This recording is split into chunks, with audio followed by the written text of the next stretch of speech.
आपका partnership act चल रहा था और आपका भागीदारी अधिनियम में सेक्शन 28 तक बताया गया था। डॉक्ट्रिन ऑफ होल्डिंग आउट यानी कि व्यपदेशन का सिद्धांत, या दूसरी भाषा में उसको लिख लीजिएगा, फैलाव का सिद्धांत भी कहा जाता है।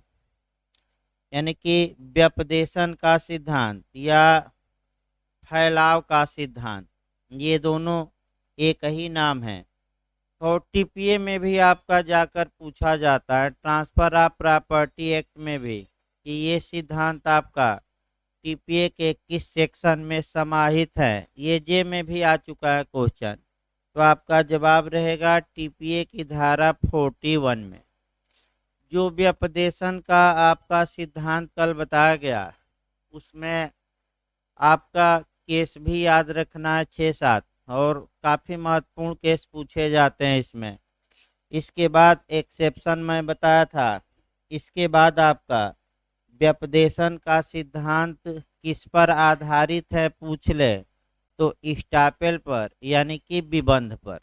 इसका मुख्य उद्देश्य मैं बताया था, इसका मुख्य उद्देश्य ये है कि जो लोग फर्म को उधार देते हैं या ऋण देते हैं या पैसा देते हैं या सामान उधार देते हैं, उनके हितों की रक्षा की जाए, यानी कि उनका पैसा डूबे न और पैसा क्या हो जाए उनका वापस।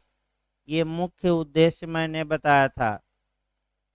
और आपका फिर एक बार डॉक्ट्रिन ऑफ होल्डिंग आउट हम बता दें।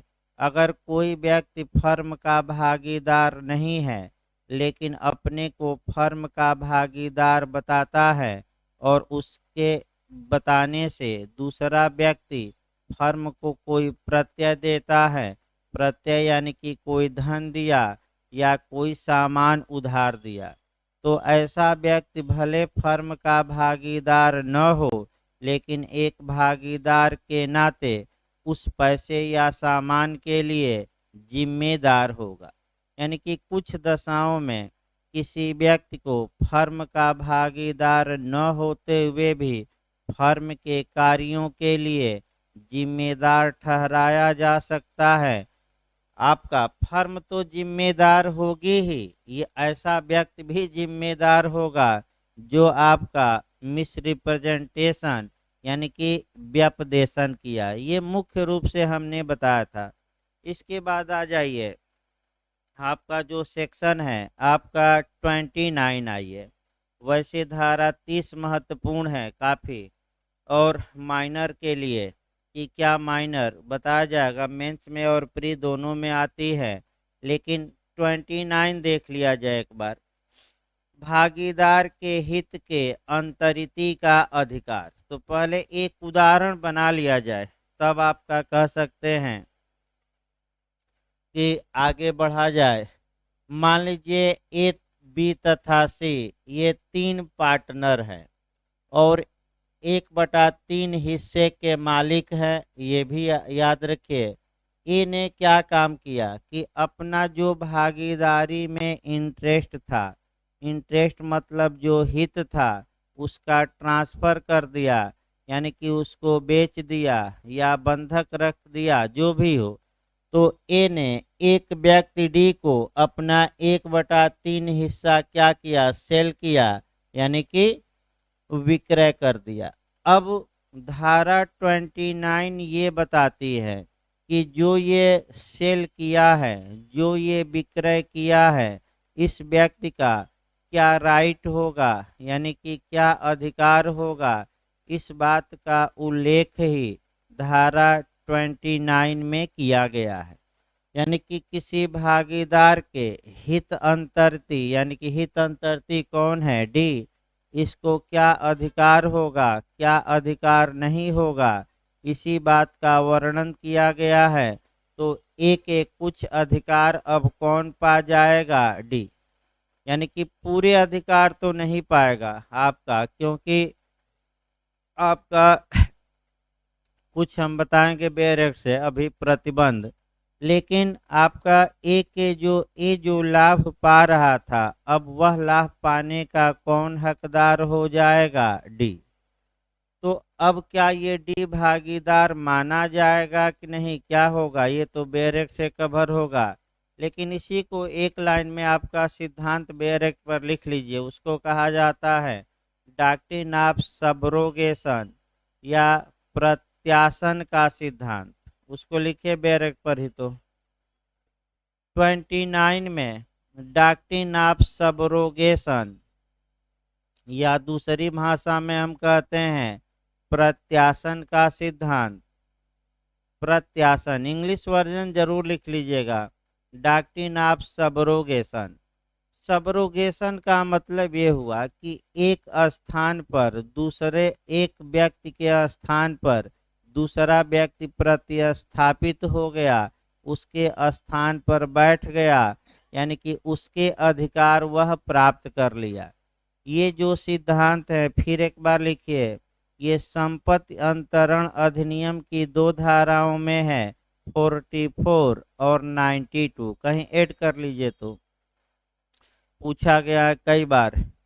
टीपीए की धारा यानी कि ट्रांसफर ऑफ प्रॉपर्टी एक्ट की धारा 44 में और आपका 92 में डॉक्ट्रिन ऑफ सबरोगेशन यानी कि प्रत्यासन का सिद्धांत या प्रतिस्थापन का सिद्धांत समाहित है। इसके बाद आपका कॉन्ट्रैक्ट में प्रतिभू के बारे में पूछा जाता है, 144 पूछा जाता है, यानी कि संविदा अधिनियम की धारा 144। हल्का सा लिखिए, कॉन्ट्रैक्ट की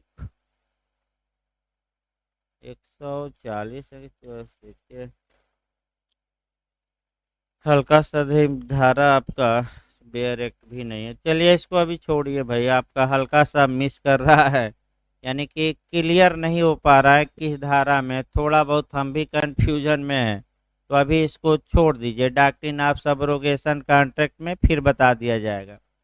अब देखिए, अगर यानी कि फिर उदाहरण पर आइए तब आपका, अब इसी उदाहरण पर आपको सब कुछ बेयर एक्ट चलना है। 3 पार्टनर थे, ए बी तथा सी, उसमें से एक पार्टनर ने अपने अंश का सेल कर दिया, ट्रांसफर कर दिया, किसको कर दिया है, डी को। तो अब डी को यानी कि अंश के क्रेता को क्या क्या राइट होंगे, यही आपका 29 में बताया जाएगा। देखिए बेयर एक्ट की भाषा, किसी भागीदार द्वारा फर्म में अपने हित का आत्यांतिक रूप से, अब पहला तो ये जानिए, किसी भागीदार द्वारा यानी कि 3 भागीदार बनाए गए हैं, तो एक भागीदार यानी कि ए ने फर्म में अपने हित का यानी कि जो इंटरेस्ट या जो अधिकार ए उस फर्म में रखता था, उस हित का, उस इंटरेस्ट का, या तो हित का आत्यांतिक रूप से मतलब एब्सोल्यूट रूप से, तो कब कहा जाएगा कि हित का अंतरण आत्यांतिक रूप से किया गया है, तो ये टीपीए में भी आपका काम करेगा कि जब कोई व्यक्ति स्वामित्व का ट्रांसफर करता है, ओनरशिप का ट्रांसफर करता है, यानी कि हक या टाइटिल का ट्रांसफर करता है, तो हम कहते हैं कि वह जो ट्रांसफर है एब्सोल्यूट हित का है, इंटरेस्ट का है, आत्यांतिक हित का है या पूर्ण हित। तो टीपीए में एक क्वेश्चन आपका बनता है कि 6 प्रकार के ट्रांसफर दिए गए हैं, तो विक्रय में भी स्वामित्व दिया जाता है तो आत्यांतिक हित दिया गया, आपका दान में भी स्वामित्व दिया जाता है, वह भी आत्यांतिक हित है, एक्सचेंज या विनिमय में स्वामित्व दिया जाता है, वो भी आत्यांतिक हित है, एक्शनेबल क्लेम में भी स्वामित्व दिया जाता है, वो भी एब्सोल्यूट इंटरेस्ट है। लेकिन 2 समव्यवहारों में आपका केवल आपका कब्जा दिया जाता है या हित दिया जाता है, आंशिक, पूर्ण नहीं। तो बंधक और पट्टा यानी कि जो मार्गेज और लीज है, इसमें आंशिक हित का अंतरण होता है। इसके अलावा जो हम 4 बताए उसमें पूर्ण हित का। तो फिर एक बार आइए, जहां भी ये लिखा रहे बेयरेक्ट में कि एब्सोलूट इंटरेस्ट का ट्रांसफर किया गया, यानी कि पूर्ण या आत्यांतिक, इसका मतलब कि एक पक्षकार ने दूसरे पक्षकार को स्वामित्व दे दिया है। यानी कि आपका, यानी कि ए के ए 1/3 हिस्से का हकदार था और इस हिस्से का स्वामित्व अब किसको दे दिया है? डी को। यह रूप से या बंधक द्वारा, यानी कि अब आइए बंधक द्वारा। तो भाई मार्गेज, यानी कि या तो एब्सोलूट इंटरेस्ट का ट्रांसफर ए कर सकता है, या ए एब्सोलूट इंटरेस्ट का ट्रांसफर न करे, अपना हिस्सा मार्गेज कर दे, बंधक कर दे। तो भाई बंधक क्या होता है ये अब समझिए। ये अपना हिस्सा बंधक कर दे का मतलब कि 1/3 हिस्सा किसी को, किस 1/3 हिस्सा में हित किसी को दे दे, और एक मान लीजिए 1 लाख रुपया उधार ले लिया और कहा कि अगर मैं ये पैसा समय से नहीं चुकाऊंगा तो मैं गारंटी के तौर पे अपना भागीदारी में जो हिस्सा है आपके यहाँ मैं क्या कर रहा हूँ, मैं गारंटी के तौर पर रख रहा हूँ, आप ये मेरा हिस्सा ले लीजिएगा, इस हिस्से को बेचवा कर और आप पैसा 1 लाख वसूल लीजिएगा। तो यानी कि स्वामित्व नहीं दिया बल्कि आंशिक हित दिया आपका, और वह हित ये था कि अगर मैं समय से पैसा न लौटाऊं तो आप मेरा हिस्सा बेचकर और 1 लाख रुपया क्या करिए, वसूल लीजिए। तो भाई पूर्ण हित नहीं दिया जाता बंधक में, कैसा हित दिया जाता है? आंशिक। अगला देखिए, यानी कि इसका मतलब ये हुआ कि धारा 29 स्वामित्व का ट्रांसफर किया गया है तब भी लागू होगी, और अगर कोई भागीदार अपने हिस्से का मार्गेज किया है तब भी अप्लाई होगी, कोई इसमें दिक्कत नहीं है। अगला शब्द देखिए, या ऐसे हित पर अपने द्वारा किसी भार का सृजन किया गया, अ, भार का सृजन करता है। अब एक तो आत्यांतिक रूप से हित दिया यानी कि स्वामित्व दिया, दूसरा कहा गया कि मार्गेज कर दिया है यानी कि गारंटी के तौर पर अपना हिस्सा किसी के पास रख दिया, लेकिन तीसरा भी ये कहा जा रहा है कि क्या सृजित की हो गया है? चार्ज। तो चार्ज की परिभाषा टीपीए की धारा 100 में दी गई है, और आपका भार का मतलब कि किसी तरह वह जो संपत्ति है आपका वह दायित्व के अधीन आ जाती है। एक उदाहरण, आपका बिजली का बिल देखिए, एक मकान पर 1 लाख का बिजली का बिल बकाया है, तो वह जो बिजली का बिल है आपका गारंटी तो मकान पर नहीं है, लेकिन मकान पर चार्ज है, भार है, अर्थात उसी मकान को बेचकर और 1 लाख रुपया बिजली का बिल क्या किया जाएगा? वसूला जाएगा। तो गारंटी रखी नहीं गई, लेकिन उस संपत्ति पर वह गारंटी हो गई, यानी कि कुछ दायित्व सौंप दिया गया संपत्ति पर पैसे को लेकर कि इसी संपत्ति से यह पैसा वसूला जाएगा। यानी कि इसका मतलब 29 स्वामित्व के अंतरण में भी लागू होगी। अगर कोई भागीदार अपना हिस्सा मार्गेज किया है तब भी लागू होगी, और अगर किसी भागीदार का हिस्सा भार या चार्ज हो गया है यानी कि उस हिस्से पर कोई दायित्व क्या हुआ है?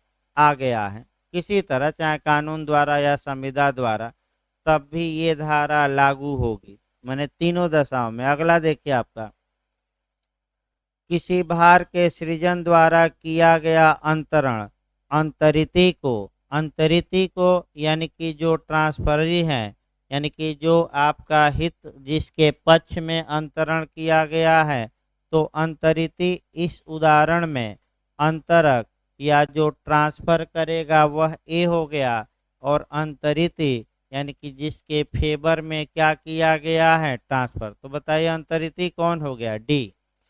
अब अंतरिती कौन हो गया? डी। अब देखिए, अंतरिती को फर्म के चालू रहने तक यह हक नहीं देता कि, इसका मतलब ये हुआ कि अब जो लाइन आपका बेयर एक्ट की है, वह जो इस उदाहरण में डी है, यानी कि हित का अंतरिती है, उस पर कुछ प्रतिबंध लगाया गया है कि ऐसा अंतरिती क्या क्या अधिकार नहीं रखेगा।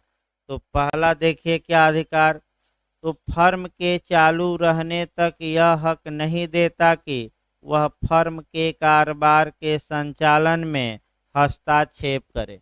तो पहला प्रतिबंध, भले डी आपका ए का हिस्सा खरीद लिया हो, लेकिन डी को ये अधिकार नहीं है कि जब तक फर्म चल रही है आपका फर्म के कारोबार के संचालन में हस्तक्षेप करे। यानी कि क्या कोई हस्तक्षेप आपका डी फर्म के कारोबार के संचालन में कर सकता है कि नहीं? नहीं कर सकता। ये इस पर क्या लगाई गई है? रोक। देखिए, इस धारा का मुख्य उद्देश्य ये है कि चूंकि जो भागीदारी होती है वह विश्वास पर आधारित होती है, वफादारी पर आधारित होती है, और अगर कोई भागीदार अपना हिस्सा किसी दूसरे को बेच देता है तो केवल खरीदने मात्र से आप भागीदारी में हस्तक्षेप नहीं कर सकते।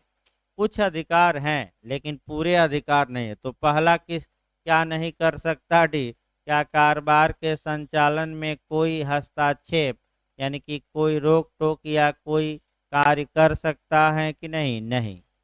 दूसरा देखिए आपका, लेखा अपेक्षित करे, यानी कि आपका लेखा अपेक्षित, आगे बैठिए हो जगह है, तो बैठिए।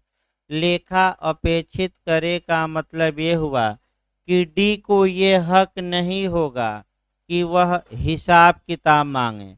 लेखा मतलब अकाउंट, यानी कि हिसाब किताब मांगने का हक डी रखता है कि नहीं?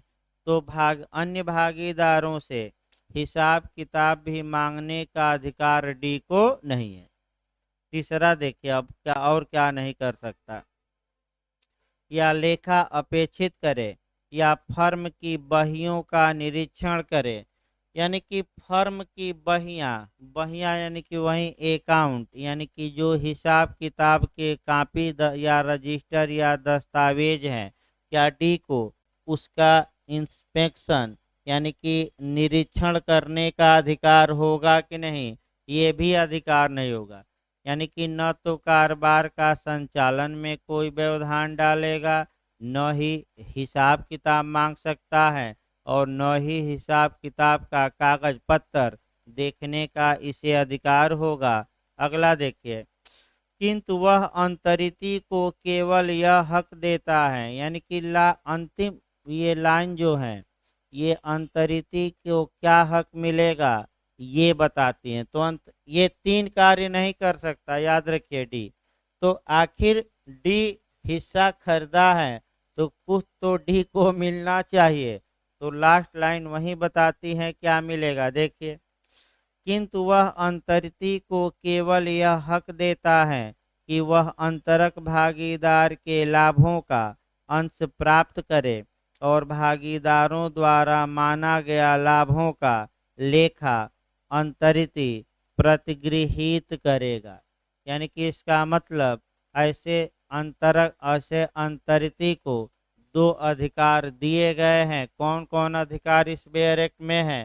पहला अधिकार, ये जो भागीदारी में लाभ पा रहा था वह लाभ पाने का कौन हकदार होगा?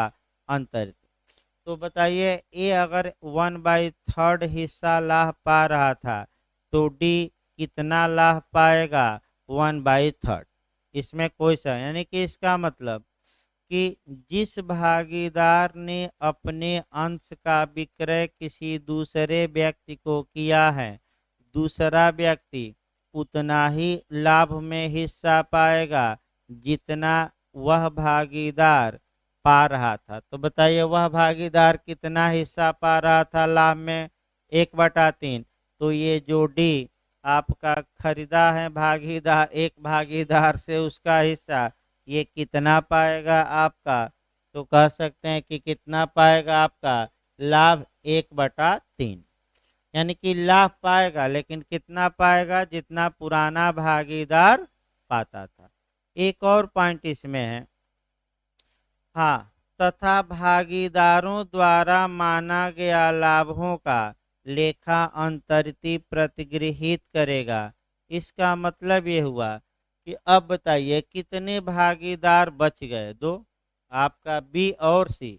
तो बी और सी जो हिसाब किताब डी को दे देंगे, वह हिसाब किताब डी को स्वीकार करना पड़ेगा, यानी कि प्रतिगृहित करना पड़ेगा, एक्सेप्ट करना पड़ेगा। अलग से हिसाब किताब मांगने का अधिकार तो हम क्या किए हैं, रोक ही दिया गया है। तो बी और सी हिसाब किताब जो बना कर दे देंगे, वह स्वीकार करने के लिए डी क्या होगा, बाध्य होगा। यानी कि इसका मतलब ये हुआ कि 3 प्रतिबंध लगाए गए हैं लेकिन 2 क्या दिए गए हैं, अधिकार। यही टेक्निकल सब क्वेश्चन आते हैं। क्या क्या प्रतिबंध हैं अंतरिति पर। पहला ये प्रतिबंध है कि आपका वह कारोबार में भागीदारों के कारोबार में हस्तक्षेप नहीं करेगा। दूसरा प्रतिबंध क्या है, हिसाब किताब मांगने का हकदार नहीं होगा। और जो हिसाब किताब की पुस्तिका है यानी कि अकाउंट है, क्या उसका इंस्पेक्शन करने का अधिकार होगा, नहीं। तो कितना अधिकार इसे केवल मिलेगा, 2। जितना वह भागीदार लाभ पा रहा था वह लाभ पाने का यह क्या होगा, हकदार। और अन्य भागीदार जो इसे हिसाब किताब दे देंगे, वह हिसाब किताब यह स्वीकार करने के लिए क्या होगा, बाउंड। खंड 2 देखिए, यदि फर्म विघटित कर दी जाती है या अंतरक भागीदार भागीदार नहीं रह जाता, तब क्या होगा। तब तो भाई आपका कह सकते हैं कि अब पहला, यदि फर्म विघटित कर दी जाती है, यानी कि फर्म का विघटन बताया जाएगा। यानी कि ये ए बी और सी थे और इनमें भागीदारी क्या होती है, टूट जाती है। तो भागीदारी का टूटना ही फर्म का टूटना या फर्म का डिसोल्यूशन या फर्म का विघटन माना जाता है। आगे बताया जाएगा, एक चैप्टर के बाद आपका फर्म का विघटन ही कराना है, प्रकार बताने हैं। फिर एक बार, यानी कि भागीदारी समाप्त हो गई तो फर्म भी क्या हो गई, समाप्त हो गई। कंपनी लॉ नहीं है, कंपनी में होता है कि अगर डायरेक्टर सब मर गए तब भी कंपनी क्या होगी, चलती रहेगी। लेकिन भागीदारी में ऐसा नहीं है, भागीदारी में ऐसा नहीं है। तो अगर भागीदार अलग अलग हो गए तो फर्म अपने आप क्या हो जाएगी, विघटित। तो अब बताइए, अगर फर्म का विघटन हो जाता है या आपका दूसरा है कि अंतरक भागीदार भागीदार नहीं रह जाता। अंतरक कौन था, ए, और ए पार्टनर नहीं रह जाता, तब डी को क्या हक होगा। तब डी को हक थोड़ा देखिए क्या होगा, यानी कि अगर ए बी और सी में पार्टनरी टूट जाती हैं या ए अब उस फर्म का पार्टनर नहीं रहता, तो अंतरिती को यानी कि ए का जो हिस्सा खरीदा है उसको क्या हक होगा। तो अगला लाइन ये बताई जा रही है कि आपका कि एक तो उसका हक होगा कि वह अंतरक के अंश को पाए, यानी कि ए का जितना हिस्सा फर्म में था अब उस हिस्से को पाने का डी क्या होगा, हकदार। तो बताइए ए का कितना हिस्सा था इसमें, 1/3। तो कौन 1/3 हिस्सा पाएगा, आपका डी। यानी कि डी 1/3 हिस्सा क्या करेगा, यानी कि जिस दिन फर्म का विघटन हो रहा है, फर्म की जो संपत्तियां हैं उन संपत्तियों में से अब डी को मने अंतरक भागीदार के हिस्से को प्राप्त करने का हक होगा। तो इस उदाहरण में अंतरक भागीदार का हिस्सा कितना है? 1/3। तो डी फर्म के विघटन पर कितना हिस्सा पाएगा?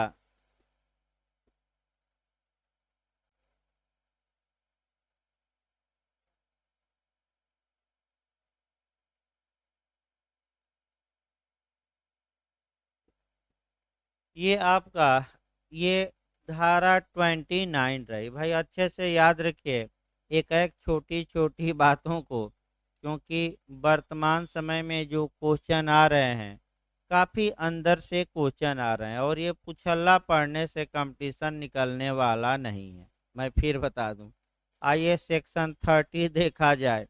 माइनर के बारे में आपका बताया जा रहा है, अवयस्क के बारे में बताया जा रहा है। जब भी धारा 30 पढ़िए, आपका थोड़ा बड़ी धारा है, देखिए इसमें इसके बाद छोटी छोटी धाराएं आती हैं।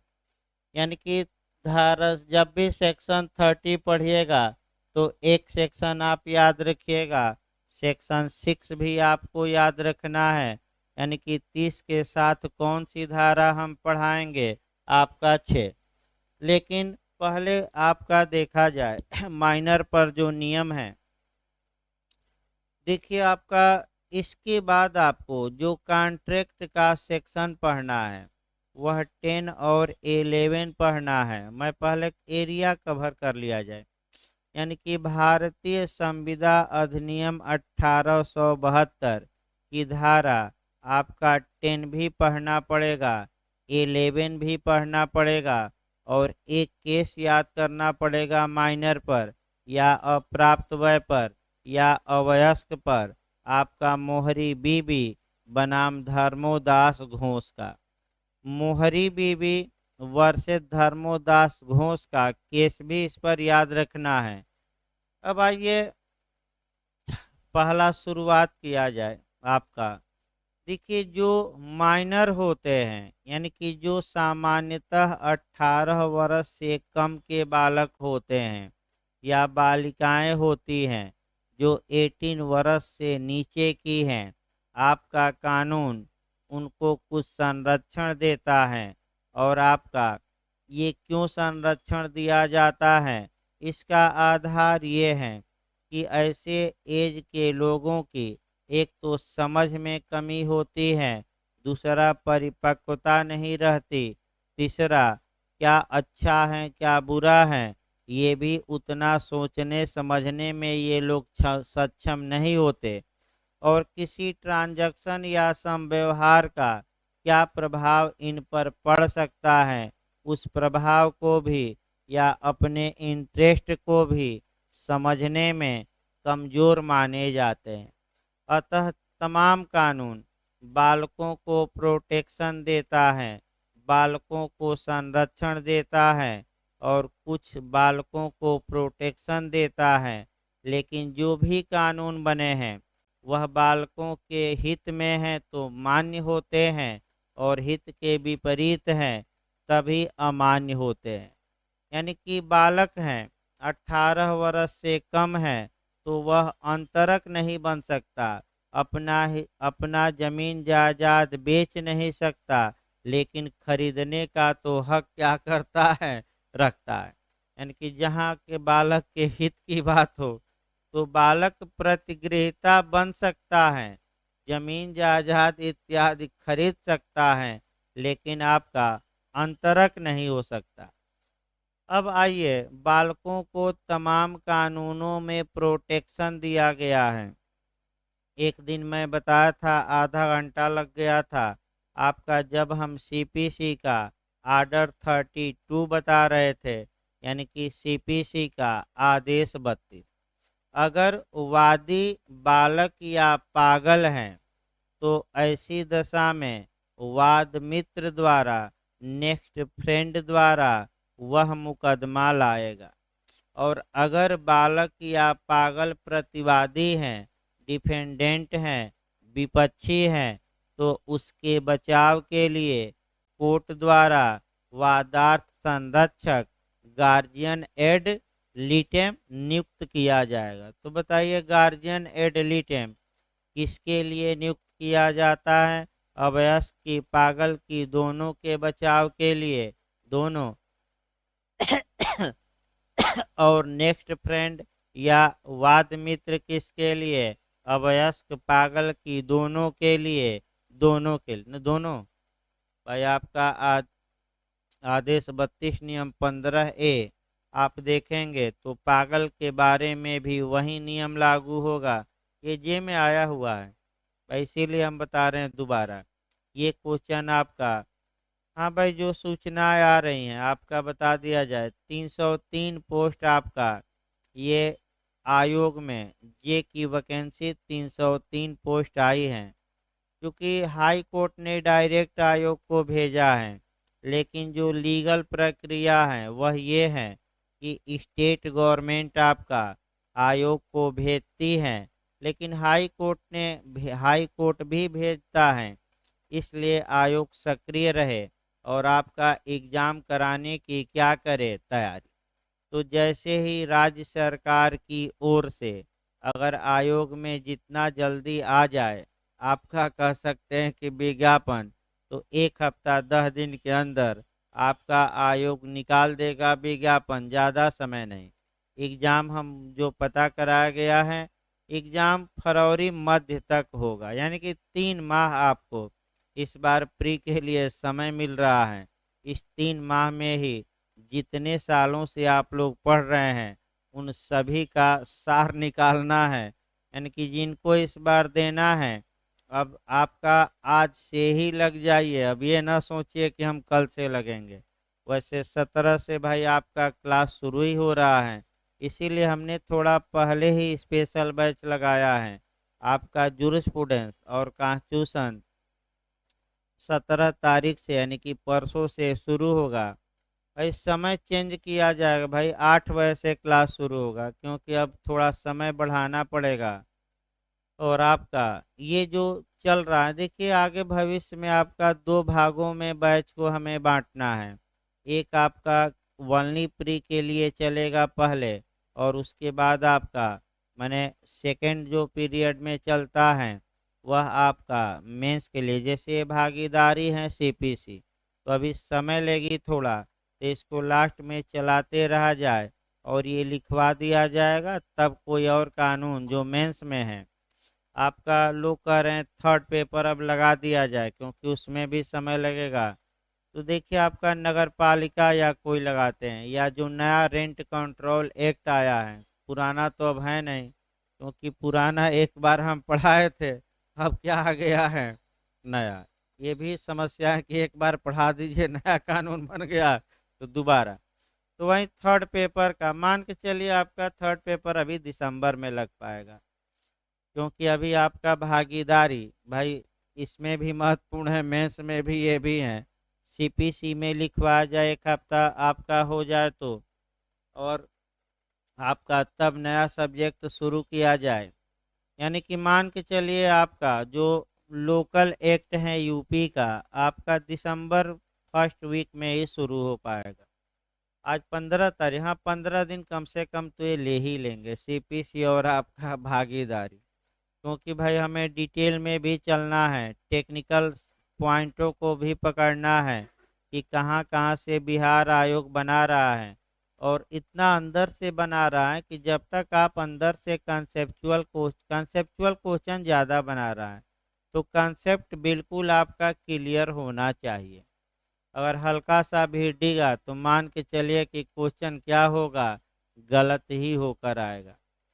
वैसे आपका मेंस में भी अच्छा लोगों का जा रहा है, तमाम लोग आपका फ़ोन किए थे कि आपका हम तो इतना कर डाले इतना कर डाले। जो पढ़ाया गया था इधर 20 दिन में, मैंने आपका मेंस के लिए लिखवाया था, मैं पढ़ाया था, एकदम हू बहू वही क्वेश्चन आ गया। ये अलग बात है कि 2 क्वेश्चनों को एक बना दिया, यानी कि जो 2 क्वेश्चन मैं लिखवाया था उसको कई मैं देख रहा हूँ एक ही क्वेश्चन में दे दिया। मैंने आपका पेपर देखिए तो 80% क्वेश्चन तो वही जो 20 दिन में मैं बताया हूँ उसी से आए हैं। और जो भी लोग पढ़ रहे हैं काफ़ी खुश हैं, आपका तमाम मैंने खुशी जाहिर कर रहे हैं कि एकदम हम हूबहू कोरिलेट करके छाप दिए हैं। मैंने रट कर गए थे, हुआ कि न समझ में आए तो क्या करिए मेंस के लिए। भाई प्री के लिए तो रट्टा मुश्किल है, लेकिन मेंस के लिए तो 20-25 क्वेश्चन क्या करिए, क्षमता हो तो भाई रट कर जाइए। देखिए आपका माइनर पर हम चल रहे थे, माइनर के बारे में ज़्यादा कोरिलेशन न किया जाए, एक आईपीसी में कर दिया जाए और दूसरा आपका कॉन्ट्रैक्ट में, चूंकि कॉन्ट्रैक्ट तो पढ़ना ही है इसके साथ। देखिए आपराधिक विधि में यानी कि भारतीय दंड संहिता, इंडियन पेनल कोड में आपका बच्चों के बारे में क्या क्या प्रावधान किया गया है। तो सबसे पहले 82 सेक्शन हम देखेंगे कि अगर कोई बच्चा 7 वर्ष से कम का है और कोई अपराध कर भी देता है तो वह उस अपराध के लिए दंड का भागी नहीं होगा, यानी कि एब्सोल्यूट या पूर्ण रूप से ऐसे बच्चे को बचाव दिया गया। फिर 83 आईपीसी हल्का सा देखेंगे कि अगर शिशु 7 वर्ष से अधिक का है किंतु 12 वर्ष से कम का है तो उसे सीमित बचाव दिया गया है। अगर वह समझदार हैं यानी कि अपने कार्य को समझ रहा है कि हमने गलत किया तब सजा दी जाएगी, अन्यथा वह बचाव का हकदार होगा। यानी कि आपका, लेकिन अधिकतम सजा आज भी 3 साल ही दी जा सकती है, वो भी सुधारात्मक दंड दिया जाता है कि बच्चा भविष्य में क्या हो, सुधर जाए। इसके बाद आपका धारा 90 देखना है, 90 आईपीसी, कि अगर बच्चा 12 वर्ष से कम है तो वह किसी भी कार्य के लिए कंसेंट या सम्मति नहीं दे सकता। तो उसकी ओर से कौन सम्मति देंगे, उसके गार्जियन, यानी कि पिछली धारा में 89 में। तो भाई 12 वर्ष से कम का बच्चा किसी भी कार्य के लिए आपका क्या सम्मति दे सकता है कि नहीं, नहीं दे सकता। इसके बाद आपका तरुण आ जाता है। आपका कह सकते हैं कि तरुण व्यक्तियों को अश्लील पुस्तकें इत्यादि न बेची जाए, न दिखाई जाए। वह जो धारा आती है 293 आती है, यानी कि 293 धारा आईपीसी की। तो यहाँ जो पूछा गया है तरुण कौन माना जाएगा, जिसकी एज कितना से कम हो, 20 से कि 21 से कि 18 से 20 से। ये यूपी आपका जे में पूछा गया है। तो बच्चों को यहाँ भी कुछ प्रोटेक्शन दिया गया। अब संविधान नियम में आइए, बहुत ज़्यादा कोरिलेशन की आवश्यकता नहीं, एक बार मैं बता चुका हूँ। फिर आपका अब संविदा अधिनियम में आपका 2 सेक्शन पहले पढ़ना है और उसी से कोरिलेट करना है धारा 30 को और धारा 6 को, तब धारा 30 शुरू किया जाए। देखिए संविदा अधिनियम का जो सेक्शन 10 है, यानी कि जो आपका कह सकते हैं कि धारा 10 है, वह क्या बताती है कि कौन से करार संविदाएं होंगी। इसका मतलब ये हुआ कि प्रत्येक एग्रीमेंट कॉन्ट्रैक्ट नहीं होता, केवल वही एग्रीमेंट कॉन्ट्रैक्ट में कन्वर्ट होंगे जो सेक्शन 10 की शर्तों को, कंडीशन को फुलफिल करते हैं, यानी कि पूरा करते हैं। तो अगर कोई करार धारा 10 की शर्तों को क्या कर दिया पूरा, तो वह क्या किसमें कन्वर्ट हो गया, आपका कह सकते हैं कि कॉन्ट्रैक्ट में। और कन्वर्ट अगर आपका पूरा नहीं किया तो क्या रह गया, केवल करार। अब इसी प्रकार से आपका बिहार में भी क्वेश्चन बना था कि प्रत्येक आपराधिक मानववध हत्या नहीं होती, इस बात को उदाहरणों सहित बताइए। तो इसमें बस लिखना क्या है कि प्रत्येक आपराधिक मानववध हत्या नहीं होती। यह वाक्य अक्षरशः सत्य है। आपराधिक मानववध की परिभाषा 299 में दी गई है और आपराधिक ना मानववध हत्या तभी होगा जब 300 में जो 4 तत्व हैं उसमें किसी एक तत्व में 299 क्या हो जाए, सेट, और किसी 300 के किसी अपवाद में न आए। लिखना यही है, लेकिन आपका थोड़ा घुमाना है। 299 भी लिखना पड़ेगा, 300 में सेट कराते रहिए, और 5 अपवाद भी लिखना पड़ेगा। अब आप ही लोग बताइए, इतना लिखना है तो उसको क्या किया जाएगा। 60 ही तो लिख सकते हैं, लंबा ये क्वेश्चन हो जाता है। फिर एक बार बैक हुआ जाए। सेक्शन 10। सेक्शन 10 की पहली शर्त है संविदा नियम की कि पक्षकार आपका कॉम्पिटेंट होने चाहिए संविदा के लिए, यानी कि संविदा के लिए सक्षम होने चाहिए। अब कौन संविदा के लिए सक्षम है, ये सेक्शन 10 न बताकर 11 बताता है।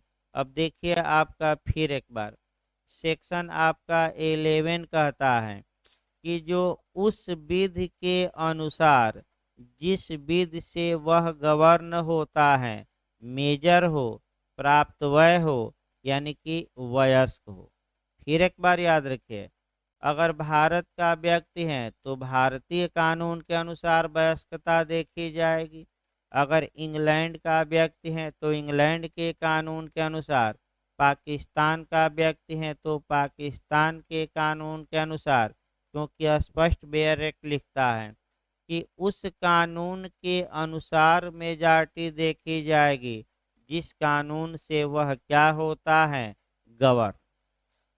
पहला हो गया वह वयस्क हो, दूसरा हो गया साउंड माइंड हो, यानी कि स्वचित हो, यानी कि पागल ओगल न हो, और तीसरा हुआ धारा 11 में कि किसी कानून द्वारा वह संविदा के लिए डिस्क्वालीफाई, यानी कि निररहित, निररहित मतलब अयोग्य, घोषित न किया गया। तो पहला जो पॉइंट इसमें आपका उठाना है कि कोई व्यक्ति संविदा करने में तभी सक्षम होगा जब वह मेजर हो, यानी कि जब वह वयस्क हो।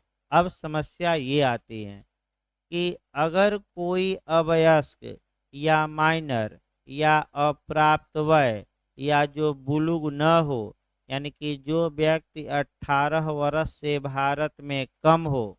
फिर एक बार याद, माइनर मतलब क्या, सामान्यतः जो 18 वर्ष से कम हो।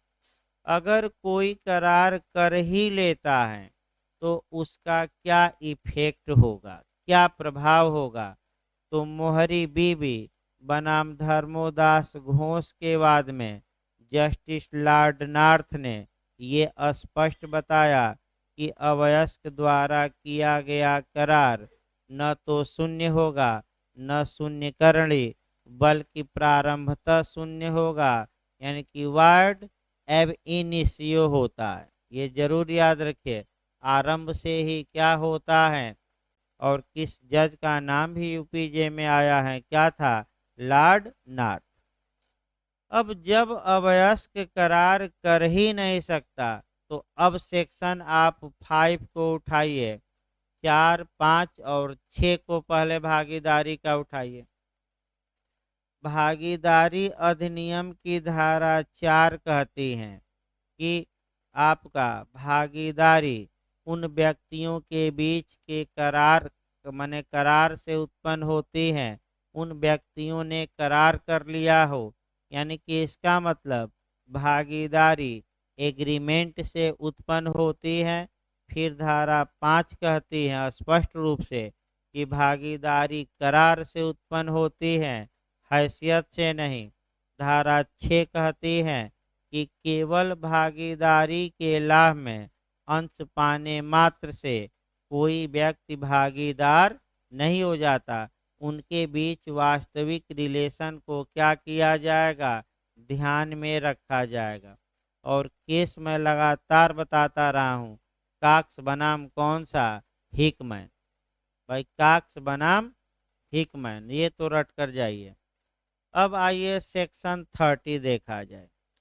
जब अवयस्क करार कर ही नहीं सकता, उसके द्वारा किया गया एग्रीमेंट आपका वार्ड एब इनिशियो होता है। और धारा 5 के अनुसार भागीदारी का भागीदारी करार से उत्पन्न होती है, हैसियत से नहीं, और अवयस्क करार करने में सक्षम नहीं है। तो जब सक्षम नहीं है तो पहला पॉइंट ये मिला कि क्या माइनर या अवयस्क भागीदार हो सकेगा कि नहीं। नहीं। क्यों नहीं? क्योंकि भागीदारी किससे उत्पन्न होती है? एग्रीमेंट से, और एग्रीमेंट संविदा से, और संविदा करने में माइनर सक्षम नहीं है। लेकिन एक बस लेकिन लगाना है कि अन्य सभी भागीदारों की सर्वसम्मति राय से जो अवयस्क हैं भागीदारी के लाभ में अंश पा सकता है। यानी कि ए, बी और सी भागीदार हैं। एक अवयस्क 15 साल का लड़का डी है, भागीदार तो नहीं बन सकता, क्योंकि भागीदार करार से उत्पन्न होती है और करार करने में वह सक्षम नहीं। लेकिन तीनों भागीदारों की सर्वसम्मति राय से जो भागीदारी के कारोबार में लाभ उत्पन्न होता है, उस लाभ में भागीदार अंश पा सकता है।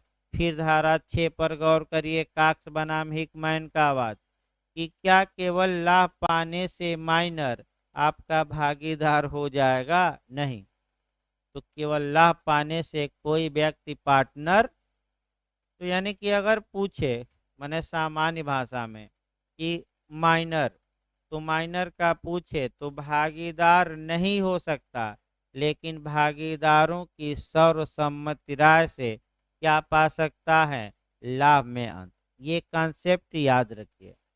अब आगे देखा जाए बेयर एक्ट, एकदम कॉन्सेप्ट क्लियर रखिए तभी बेयर एक्ट काम करेगा। देखिए आपका धारा 30 देखिए अब एक एक करके। हाँ, एक और क्वेश्चन हम बताए थे, क्योंकि लास्ट में वो भी क्वेश्चन आपका अचीव करना पड़ेगा, और वह था डॉक्ट्रिन ऑफ होल्डिंग आउट, व्यपदेशन का सिद्धांत। तो मैं लास्ट में बताया था, क्या अवयस्क के विरुद्ध व्यपदेशन का सिद्धांत अप्लाई होगा कि नहीं, लागू होगा कि नहीं? नहीं होगा। इसका मतलब ये हुआ कि अगर कोई अवयस्क अपनी एज के बारे में या भागीदार के बारे में झूठ बोला है, यानी कि एक माइनर है, 15 साल का है, और कहता है कि मैं इस फर्म का भागीदार हूँ, उस पर विश्वास करके किसी व्यक्ति ने फर्म को कुछ प्रत्यय या क्रेडिट या साख या पैसा दे दिया, तो क्या माइनर उसके लिए जिम्मेदार होगा कि नहीं? नहीं होगा। क्योंकि व्यपदेशन का सिद्धांत किसके विरुद्ध लागू नहीं होता? माइनर के। स्टापेल भी लागू नहीं होता। अर्थात अगर एज के बारे में कोई माइनर झूठ बोला है, बाद में पलटना चाहता है, तो क्या उसे पलटने से रोका जा सकता है? नहीं, क्योंकि स्टापेल या विबंध का सिद्धांत किसके प्रति लागू नहीं होता? माइनर। अभी आपका बिहार में भी पूछा गया था, और इस बार खासियत ये रही कि स्टापेल में जितने क्वेश्चन आ सकते थे, इस बार नए नोट्स में लिखवाए गए हैं। और उसमें लोगों ने कहा कि भाई सीमाएं आती हैं। सीमा का मतलब कि कहाँ कहाँ स्टापेल का प्रिंसिपल लागू नहीं होता, और वही क्वेश्चन आ भी गया। और 9 सीमा लिखवाई गई थी 1.5 पेज में। बस उसी को जाकर लोगों ने इस बार क्या किया है, बहुत सटीक सटीक जो किताबों में सीमाएं नहीं मिलती, यानी कि जो किताबों में नहीं मिलता, वो भी आपका खोज खोज के इस बार लिखवाया गया है। तो फिर एक बार देखिए धारा 30 अब शुरू किया जाए। अप्राप्त वयों को, अप्राप्त मैंने माइनर, अवयस्क ना है तो लिख लीजिएगा, जो बुलुग न हो, अप्राप्त वयों को भागीदारी के फायदे में सम्मिलित करना। ये नहीं कहा गया कि वो पार्टनर बन जाएगा। हाँ, भागीदारी में जो लाभ आ रहा है उसमें उसे सम्मिलित किया जा सकता है, ऐड किया जा सकता है, लेकिन पार्टनर किसी भी हाल में वो नहीं हो। देखिए पहला खंड, वह व्यक्ति जो उस विधि के अनुसार जिसके वह अध्यधीन है अप्राप्त वय है, फर्म में भागीदार नहीं हो सकेगा, किंतु सब तत्समय भागीदारों की सम्मत से उसे भागीदारी के फायदों में सम्मिलित किया जा सकेगा। तो यही तो हर इतना देर से यही तो एक कंसेप्ट बनाया जा रहा है कि अगर कोई व्यक्ति है, अप्राप्त वय है, माइनर है, तो किस विधि के अनुसार देखा जाएगा कि वह माइनर है कि नहीं। तो जिस विधि से वह गवर्न होता है या जिस विधि के वह अध्यधीन है। फिर एक बार याद रखिए, अगर सऊदी अरब का कोई व्यक्ति है तो वहाँ के कानून से गवर्न होगा, भारत के कानून से नहीं। अगर वहाँ के कानून के अनुसार वह वयस्क है तो भले भारतीय कानून के अनुसार वयस्क न हो, इसका कोई मतलब नहीं है। वह भागीदार होने का क्या रखता है, अधिकार।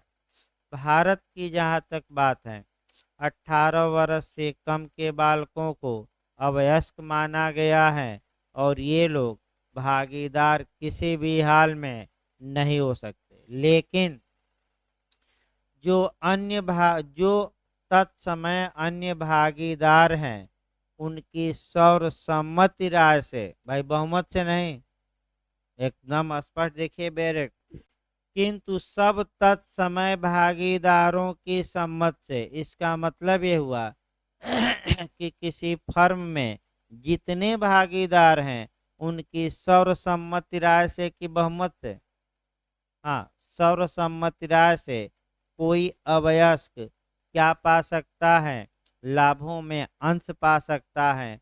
यानी कि आपका भागीदारी के फायदों में सम्मिलित क्या किसी अवयस्क को किया जा सकता है कि नहीं किया जा सकता है।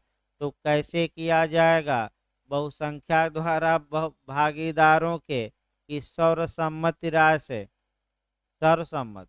यानी कि एक उदाहरण देखिए, इसी पर बता दिया भाई, तब अगला चला जाए।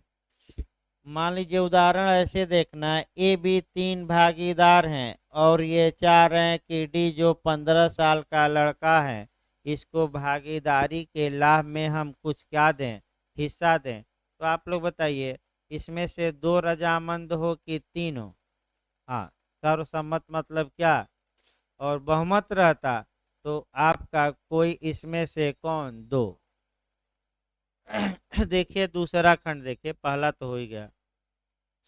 ऐसे अप्राप्त वय का अधिकार है कि वह फर्म की संपत्ति और लाभों का ऐसा अंश पाए जैसा कि करार किया गया हो, और फर्म के लेखाओं में किसी भी लेखे तक उसकी पहुंच हो सकेगी और उनमें से किसी का भी वह निरीक्षण कर सकेगा और नकल कर सकेगा।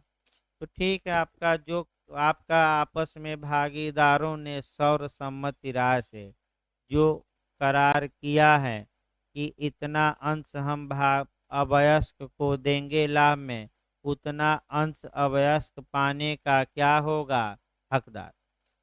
अब देखिए धारा 29 और 30 में एक अंतर आपको दिखाई देगा। धारा 29 में जो आपका किसी मने भागीदार का हिस्सा खरीदता था, उसे लेखा मांगने का भी अधिकार नहीं था, हिसाब किताब भी मांगने का अधिकार नहीं था, और लेखा या लेखा बही को निरीक्षण करने का भी अधिकार नहीं था, नकल करने का भी अधिकार नहीं था। लेकिन माइनर को ये सारे अधिकार दिए गए हैं, किस खंड में, दो में। यानी कि लाभ भी पाएगा, अकाउंट भी चेक करेगा पार्टनरों का कि क्या हिसाब किताब है, उसकी फोटो कॉपी ले सकता है, निरीक्षण कर सकता है। नकल लेना मतलब कि उसका फोटो कॉपी करा कर ले सकता है कि नहीं ले सकता है। तीसरा देखिए, ऐसे अप्राप्त व्यय का अंश फर्म के कार्यों के लिए दायी है, किंतु वह अप्राप्त व्यय ऐसे किसी कार्य के लिए पर्सनल रूप से दायी नहीं होगा। ये भी काफी महत्वपूर्ण है।